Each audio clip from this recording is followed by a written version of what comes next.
Then, empty-pawed, he climbed the stairs to the second floor and ran down the hall to room 215, where he squeezed under the door.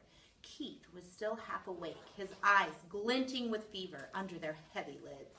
"Psst," said Ralph. "I found an aspirin for you." Murmured Keith. "An aspirin tablet. I found an aspirin. Where is it?" Keith was more awake now. "Down on the first floor."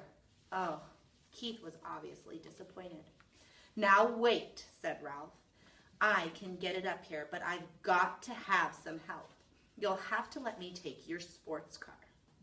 "You're too young," mumbled Keith. "I am not." And it was true that Ralph felt very much older than he had when he lost the motorcycle. "Come on, you need that aspirin, don't you? You already lost my motorcycle." "Oh, come on." Ralph was growing more impatient as he felt the night slipping by. "If you won't let me take the sports car, will you let me take the ambulance?" "I guess so." Keith did not feel equal to arguing with a determined mouse. He picked up his ambulance from the bedside table and set it on the floor. "Here." "One more thing," said Ralph anxiously.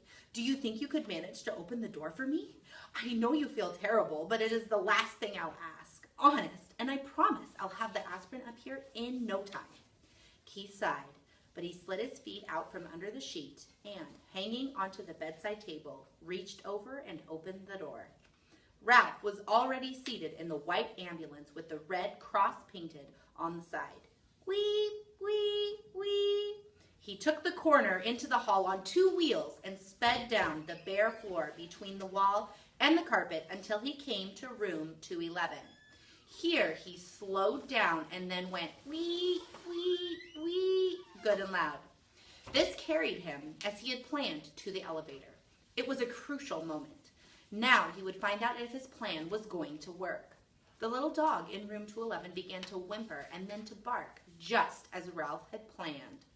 In a moment, the door opened and the man stumbled out with the little terrier in his arms. "Oh, all right," he grumbled. "I'll whack you. Shut up, will you?" Ralph waited, his paws tense on the steering wheel.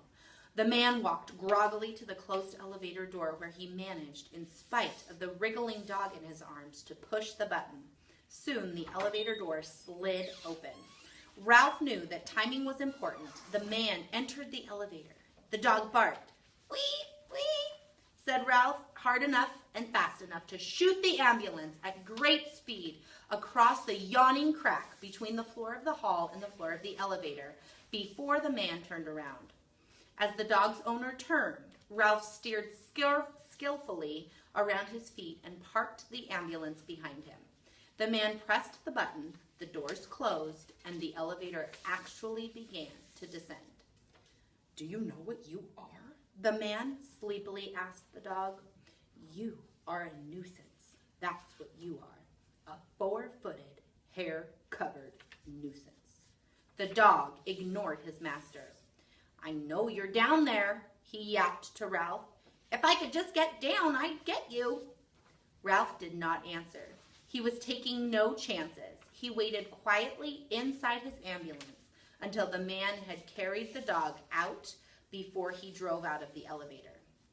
He jumped out of the ambulance, opened the rear doors, seized the precious aspirin, and boosted it inside. Slamming the doors, he ran around and jumped into the driver's seat.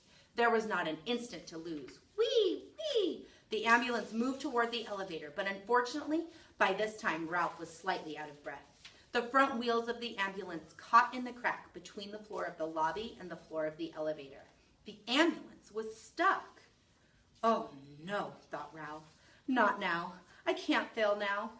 "Whee! Whee!" he managed to gasp. The wheels spun, but the ambulance didn't move. Ralph jumped out, put his shoulder to the rear of the vehicle, and pushed with all his strength. Nothing happened. In a moment, the man would be returning with his dog. Desperate, Ralph climbed back into the ambulance. He took a breath so deep he thought his lungs would surely burst. Whee! Whee! Whee! He made the sound hard and fast and high-pitched. The wheels spun. The ambulance moved, slowly at first, and then as the tires got a grip on the floor of the elevator, it shot out of the crack and across the elevator and hit the rear wall with a bump. Ralph collapsed over the steering wheel, limp with relief, just as the man came back through the lobby with his dog.